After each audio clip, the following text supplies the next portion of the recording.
Hey everyone, it's Zach back with a new mortgage video. Hope you all had a happy New Year's.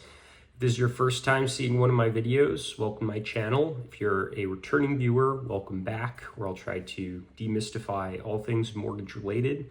If you find this content helpful, please like and subscribe. So on today's video, I wanted to do kind of a recap of the 2025 year in terms of mortgage rates. I did kind of a combo video last year of both year in review and a preview. This year I'm going to split it up because I want to go over things in a little more depth. So let's start with just the high level. Mortgage rates did improve over the course of the year. They started 2025 in the low sevens. Now they're in kind of the low sixes. Going into 2025, both the markets and the Federal Reserve were projecting 1 to 2 rate cuts. Instead, we got 3, and that lines up with better mortgage rates. Now, why did that happen? Two things that are always driving mortgage rates are the jobs market and inflation. Now, inflation was kind of tricky this year, partly because the data we currently have is missing a lot of information. The key metric that the Fed follows, personal consumption expenditures, we don't have a report since September. So if you look at that report, inflation is about the same as it was to start the year. Now, if you look at CPI, where we have a November reading, that shows inflation has gone down when you look at the core numbers, at least. So inflation, kind of a mixed bag. I'll talk about it a little more in depth when I go over kind of the narratives of the year, but inflation mixed bag. The jobs market has really highlighted mortgage rate movement this year. And specifically, it's been non-farm payrolls that ever since April, which I'll talk about in the narratives as a key date, non-farm payrolls has really dominated mortgage rate movement, and it has shown much weaker job growth than we had going into 2025. Unemployment rate has gone up a little bit, but not dramatically so.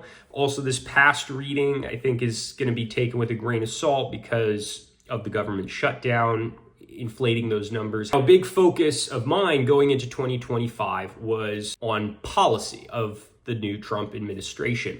And two things I think really have stood out, specifically affecting mortgage rates. And that is immigration and, most importantly, tariffs. What stricter immigration policy has done is lowered the labor force so that even though our unemployment numbers have not really changed a whole lot, I think there is a sense that that number maybe should be higher, but there's just less people out there because of so many people that are being deported. Now, tariffs, I think, has by far been the most impactful policy of this administration when it comes to mortgage rates.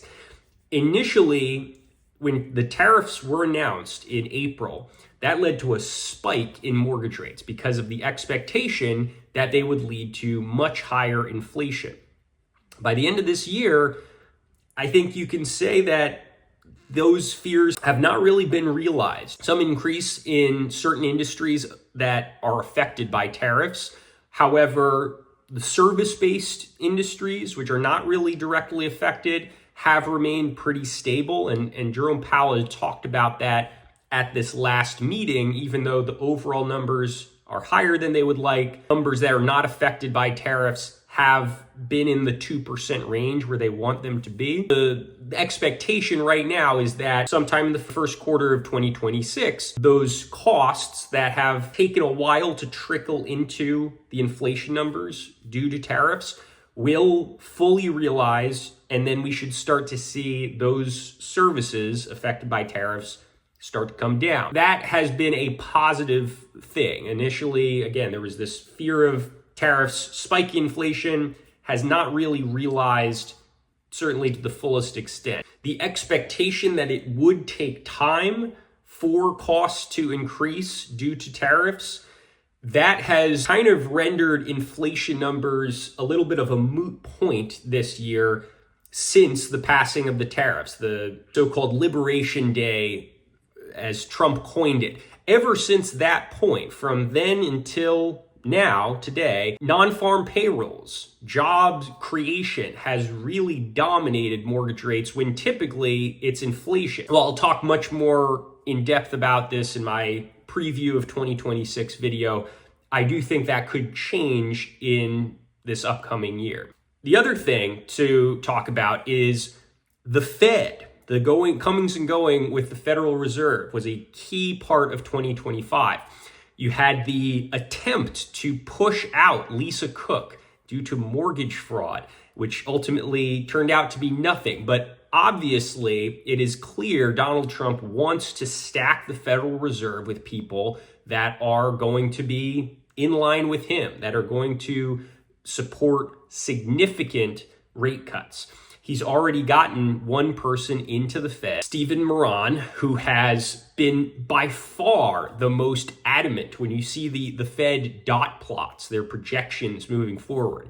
His projections are off the charts compared to the other members in terms of favoring dramatically steeper rate cuts. And so far, Jerome Powell has basically supported him as a member of the Fed. He says, we've got lots of good discussions. Everyone is focused on the data. He has said, and this is, I think, key, and I'll talk, I'm sure, about this in 2026. He has said that as long as the discussions within the members of the Federal Reserve are focused on the data, all opinions are welcome, basically. Once it starts to turn to a political nature, that's when something has gone wrong. That's where he doesn't support that type of involvement in the Fed and those members of the Fed who just want to swing things politically, because the Fed is meant to be an independent body that is solely focused on the long-term economic well-being of the United States, not the short-term political popularity. So, and that's going to be a huge topic to discuss in 2026. So that pretty much well covers it. I'll break down my preview of 2026. I will say last year I talked about rate projections for mortgage rates, and I was right, technically. I had a pretty wide range of rate projections. I do want to shoot a separate video in part because I want to give a little more detail into what it will take for mortgage rates to go down, to go up, and how much roughly, because I think that's more valuable than just saying it could be this number or this number. Thanks everyone for tuning in to this video. As always, if you have any questions or comments, shoot them below or feel free to call, text, or email me. Thanks for tuning in, and I will see you next time.